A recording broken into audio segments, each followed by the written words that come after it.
আজকে ফাতিহা মামুনিকে নিয়ে মহা ঝামেলায় পড়ে গেছিলাম। তো সে অনেক বই কান্নাকাটিও করতেছিল, আপনারা দেখছেন। তো তার হ্যাঁ, হ্যালো এভরিওয়ান, আসসালামু আলাইকুম। সবাই কেমন আছেন অবশ্যই কমেন্ট করে জানাবেন। আমরা আল্লাহ রহমতে ভালো আছি। ভিডিওটা কিছুদিন আগে আমি অনেক অলস হয়ে গেছি, এডিট করতে গিয়ে একটু লেট করে ফেলেছি। তো ফাতিহা যারা ভিডিও দেখেন সবাই জানেন যে ফাতিহার ভ্যাকসিন চলতেছে। হ্যাঁ, পরে ফাতিহাকে ৪র্থতম ভ্যাকসিন দিতে গিয়ে মহা ঝামেলায় পড়ে গেছিলাম। আমরা রেডি সেডি হয়ে চলে গেছি ৪র্থতম ভ্যাকসিন দেওয়ার জন্য, হসপিটালে গিয়েছি। তো এখন সে ইঞ্জেকশনটা এমনই মনের মধ্যে ভয় পেয়ে গেছে, মনে রাখারও সে একটা ব্যাপার তার মনের ভিতরে চলে আসছে ভয়টা। আমরা তাই চলে গেছি। আজকে দেখি সে রিয়াকশনটা কেমন, সেটাই আজকে পুরো ভিডিওতে শেয়ার করবো। তো যেতে যেতে আমাদের নতুন বাংলাদেশের কিছু শিল্পীদের কাজ আপনাদের দেখাচ্ছি আমি। এটা অবশ্য নতুন বাংলাদেশের না, এটা আমাদের বাসার অনেক আগে করা হয়েছিল বলতে অন্য শিল্পীরা নিজের ইচ্ছে এখানে করছিল। তো আমি আজকে একটু ভিডিও করে দেখাইতেছিলাম। আর এদিকে কে জানি কি রোদে দিয়ে রাখছে, যাই হোক কোনো ব্যাপার না। ওইদিকে আমি যে কথা বলছিলাম নতুন বাংলাদেশের কিছু চিত্র আজকে এই ভিডিওতে দেখানোর চেষ্টা করতেছি। তো দেখেন। হ্যাঁ, আমার কথা স্বাধীনতা চাই। তো কিছু কিছু চিত্র এদিকে আমাদের এলাকার মধ্যে, যাই হোক মোটামুটির মধ্যে খুব ভালোই হয়েছে। তো আমি আর কয়েকটা দেওয়ালে দেখছি। তো এদিকে রিক্সা আমাদের জ্যামে ছিল, সেই জন্য আমি একটু ভিডিও করে নিয়েছিলাম। তো কেমন লাগছে এই আর্টগুলো অবশ্যই কমেন্ট করে জানাবেন। এদিকে আমাদের এলাকার প্রিয় শহরের নামও দেওয়া আছে, যাই হোক যারা চেনেন অবশ্যই কমেন্ট করে জানাবেন। আর এদিকে আমি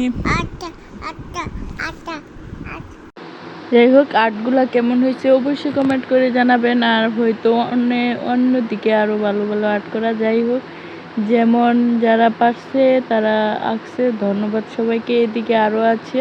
তো আমি রিক্সায় যেতে যেতে যেহেতু ভিডিও করছি সেই জন্য ভালোভাবে ভিডিও হয়নি।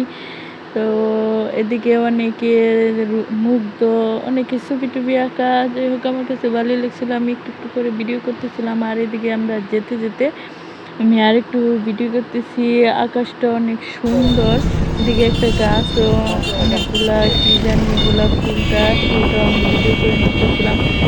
তো আমরা যেতে যেতে চলেও আসছি মোটামুটি কাছে।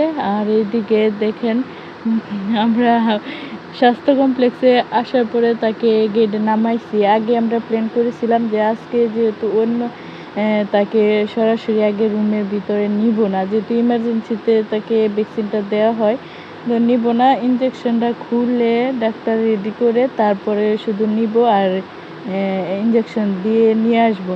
আর এইদিকে সে হসপিটালের গেটের থেকে আজকে সে চিনে ফেলছে, বুঝেও ফেলছে, সে আর ওই রুমেই যেতে চাইতেছে না। দেখেন সে কি করতেছে। আমি বারবার বলতেছি যে আসো, ওর বাবাই আগেই চলে গেছে ওই রুমে গিয়ে ডক্টরের সাথে কথা বলতেছে।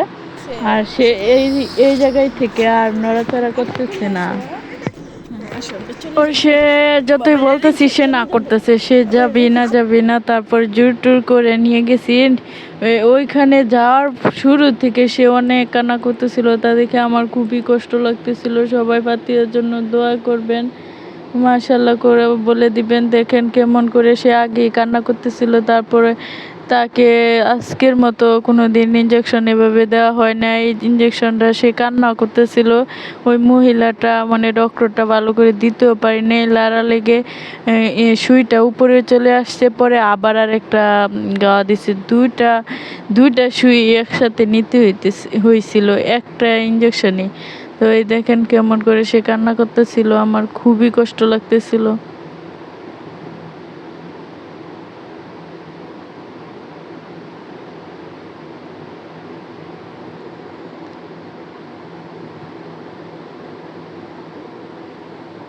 সেদিকে ডক্টর একটা বকা দিয়ে দিছে, আবার টাটাও দিয়ে দিছে। যাক বলে পরে শান্ত করার জন্য বাইরে নিয়ে আসছি। আবার সে একটু ভুলেও যায়, তবে আজকে অনেক ভয় পেয়ে গেছে। যাই হোক, ফাতিহের জন্য সবাই দোয়া করবেন, সবাই মাশাআল্লাহ বলে দিবেন। আর এতক্ষণ যারা ভিডিওটি দেখছেন সবাইকে অনেক অনেক ধন্যবাদ। তো আমরা পরে রিক্সায় সে আজকে ভ্যাকসিনের ইঞ্জেকশনের কথা সে ভুলতেছেই না। সে রাস্তায় এসেও তার মনে আছে, তার মনটাও খারাপ। আরও কয়েকটা দেওয়া হয়েছে, যাই হোক ভুলে যায়। তারপরে আজকে তার ব্যথাটা যেহেতু 2বার ইঞ্জেকশন দেওয়া লাগছে, দুইটা গুতা দেওয়া লাগছে, তাই তার মনটাও ভীষণ খারাপ। তো রিক্সায় উঠে পরে জিজ্ঞেস করতেছিলাম, সে এই কথাই বলতেছে, বাসায় আসার আগ পর্যন্ত সেই কথাই বলছে। যাই হোক, খুদা হাফেজ, আজকের ভিডিওটা এই পর্যন্তই।